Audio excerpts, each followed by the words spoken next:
The Yankees head north for an AL East showdown against the Toronto Blue Jays. Let's break it down and make a winning bet right now.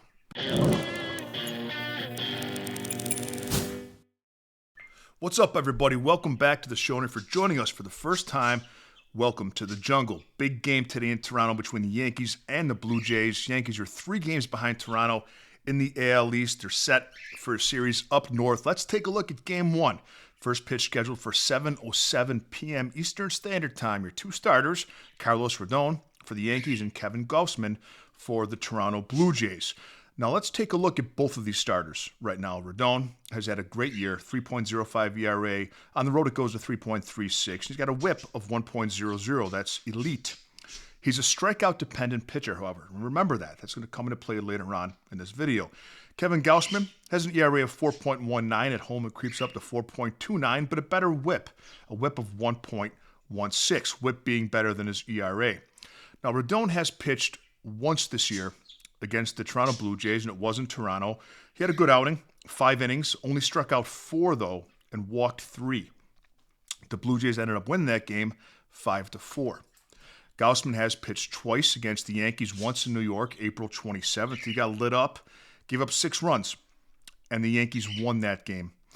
He pitched in Toronto against the Yankees a second time, better outing, 2 runs in 5 innings off 6 hits, and the Blue Jays won that game, so he's 1-1 in his starts against the Yankees. Rodon is the better pitcher of the two, there's no doubt, but to truly grant an edge to New York in the starting pitching matchup, you have to understand the way that these teams are offensively. They're both elite offenses. But Rodon, as I mentioned, being a strikeout-dependent pitcher, going against Toronto, Toronto doesn't strike out. And that means a couple things here. That means that they'll probably have longer at-bats, and they can get to the bullpen earlier. Okay, in the Yankees bullpen, we're going to get to that in a second too. But in the only game that Rodon pitched against the Yankees, the Blue Jays, he lasted just 5 innings and threw 96 pitches in those 5 innings because, like I said, the Jays don't strike out. So those at-bats get elongated. It's necessary, it's imperative for Rodon to go 6.5, 7 innings for the Yankees to have a chance in this game, in my opinion. So we talked about the bullpens and how the Blue Jays will probably get to the Yankees bullpen early. And when you have 2 great offenses like this, and they both are, Toronto's number 1 in Major League Baseball team average. The Yankees are number 1 in MLB in home runs and runs scored. Bullpen comes into this in a big way, and there is a huge gap between these 2 teams in bullpens. Bullpen, I think, is one of the most underrated things that you can use when handicapping baseball games and picking a winner, because people look at the offenses, the names, and they look at starting pitchers for the most part. But bullpens are in there for half the game. They can control the outcome as much as starting pitching can, if not more sometimes. So we look at the Blue Jays have a top 6 bullpen in baseball. All their arms are healthy. All their high leverage arms are healthy. They've been managing for this series. They did things like they sat Alejandro Kirk a little bit in the series against the Giants. They wanted him fresh for this game against left-hander Carlos Rodon for the Yankees. And by the way, I'll go off topic a bit here.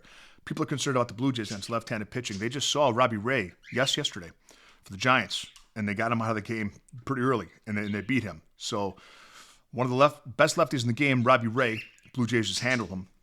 And now, they're in that groove of seeing pitching coming from the left side. So the Blue Jays have a great bullpen, top 6 in baseball. The Yankees, all of their high leverage arms are out hurt. And what's left of the Yankees bullpen since July 1st is a bullpen with an ERA of 7.07. That's undoable against this Toronto team at home. It's the second highest ERA in baseball since July 1st. Huge, absolutely huge bullpen advantage going to the Blue Jays here.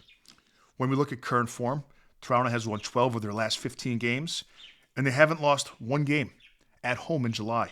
10 straight wins at home in July. In fact, they could break a franchise record tonight with an 11th straight home win. And when lined as an underdog in their last 8 games, the Blue Jays have won all 8 straight up. So the books are undervaluing them as well. To me, the biggest thing here is the bullpen edge. It truly is. Coin flip offensively. Starting pitching, probably advantage Rodon, but we talked about him probably getting out after 5 innings. The bullpen gap here, my friends, is too wide for me. And although Rodon probably has the pitching edge and is a good pitcher, because of how bad the Yankees' bullpen is, they've lost 5 of Rodon's last 7 starts. When he hands it over to the bullpen, they just can't get it done. And against this lineup and the X factor of the Blue Jays managing over the weekend with anticipation of winning this series, starting off tonight at home, I think that the edge goes to Toronto here, guys. I think the underdog is the play here. Give me the Toronto Blue Jays on the money line. Let's have a day, Jungle Nation. I'll see you tomorrow with a little more money in your pocket.